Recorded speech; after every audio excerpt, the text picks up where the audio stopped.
Pernah kebayang nggak sih mau kerja atau sekolah di luar negeri, tapi tiba-tiba pusing 7 keliling gara-gara urusan dokumen? Nah, hari ini kita bakal bongkar tuntas gimana caranya bikin semua dokumen penting kamu diakui di seluruh dunia. Tenang aja, ini lebih gampang dari yang kamu kira kok. Coba bayangin deh, kamu udah dapat surat penerimaan dari Universitas Impian di Paris. Atau mungkin tawaran kerja keren di Tokyo. Koper udah siap, tiket di tangan.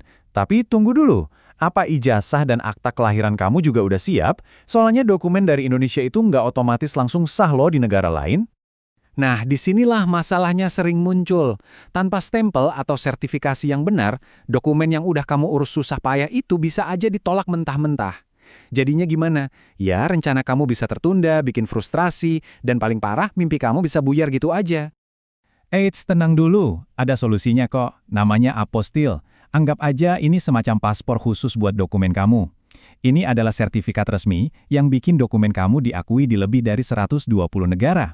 Jadi, ini tuh kayak stempel sakti yang bilang ke seluruh dunia, "Hey, dokumen ini asli dan sah loh."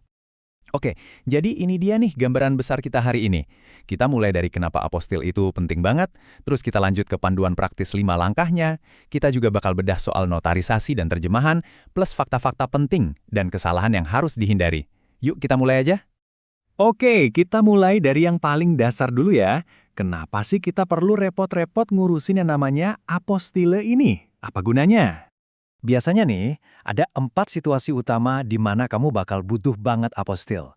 Pertama, buat studi di luar negeri. Universitas pasti minta ijazah kamu di apostil. Kedua, buat kerja. Perusahaan di sana perlu verifikasi dokumen kamu. Ketiga, kalau mau nikah di negara lain, dokumen resmi kamu wajib disahkan. Dan terakhir, buat bisnis, ini krusial banget buat legalitas dokumen perusahaan di level internasional. Yuk, sekarang kita masuk ke bagian intinya, yaitu panduan langkah demi langkahnya. Kalau kita pecah-pecah prosesnya, sebetulnya gampang banget loh buat diikuti. Gampang kok, cuma ada 5 langkah utama. Pertama, siapin dokumennya. Harus yang asli atau salinan yang udah dilegalisir ya. Kedua, cek dulu. Beberapa dokumen mungkin perlu ke notaris dulu. Ketiga, serahin dokumen itu ke instansi yang berwenang. Biasanya sih kementerian. Keempat, mereka bakal verifikasi semuanya. Dan terakhir, kuing, stiker apostilnya nempel di dokumen kamu. Selesai. Oke, dari 5 langkah tadi, ada 2 hal yang sering bikin bingung nih. Notarisasi dan terjemahan.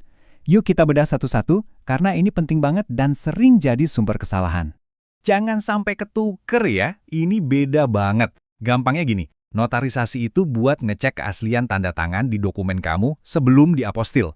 Nah, kalau terjemahan itu biar dokumen kamu bisa dimengerti di negara tujuan. Kadang kamu butuh dua-duanya, kadang cuma salah satu. Jadi kuncinya apa? Selalu cek dulu persyaratan spesifik dari negara yang kamu tuju. Oke, sekarang kita masuk ke bagian yang paling praktis. Kita bakal bahas beberapa fakta penting dan yang lebih penting lagi, kesalahan-kesalahan yang harus kamu hindari biar prosesnya lancar jaya.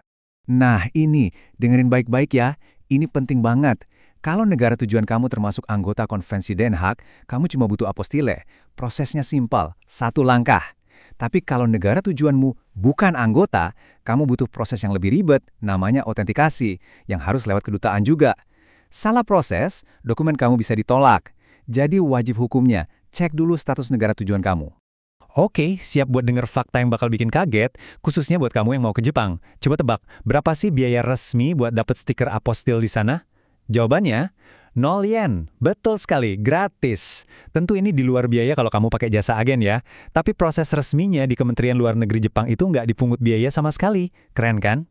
Bukan cuma seringkali gratis, prosesnya juga cepet banget loh. Biasanya setelah dokumen kamu diterima, cuma butuh waktu sekitar 1-3 hari kerja aja. Ini kabar bagus banget, apalagi buat kamu yang kejar-kejaran sama waktu. Oke, biar proses kamu mulus tanpa hambatan, tolong hindari kesalahan-kesalahan umum ini ya. Jangan pernah pakai fotokopian biasa, harus yang sudah dilegalisir.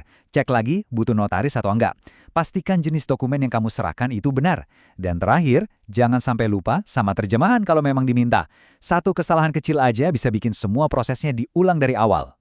Wow, udah banyak banget ya yang kita bahas. Sekarang, yuk kita rangkum poin-poin paling penting yang wajib kamu ingat dari semua ini. Intinya sebetulnya cuma satu, teman-teman. Proses apostil itu bukan sesuatu yang harus ditakuti. Ini adalah sebuah sistem yang aturannya jelas, kuncinya cuma dua, persiapan yang matang dan teliti sama detail. Kalau kamu ikuti langkah-langkahnya dengan benar, dijamin deh, semuanya bakal beres dengan lancar. Jadi setelah semua ini, pertanyaannya balik lagi ke kamu. Mengurus apostil itu bukan cuma soal administrasi. Ini soal membuka gerbang menuju kesempatan global kamu selanjutnya. Ini adalah langkah final yang bikin dokumen-dokumen berharga kamu siap tampil di panggung dunia. Nah, sekarang, dokumen kamu udah siap?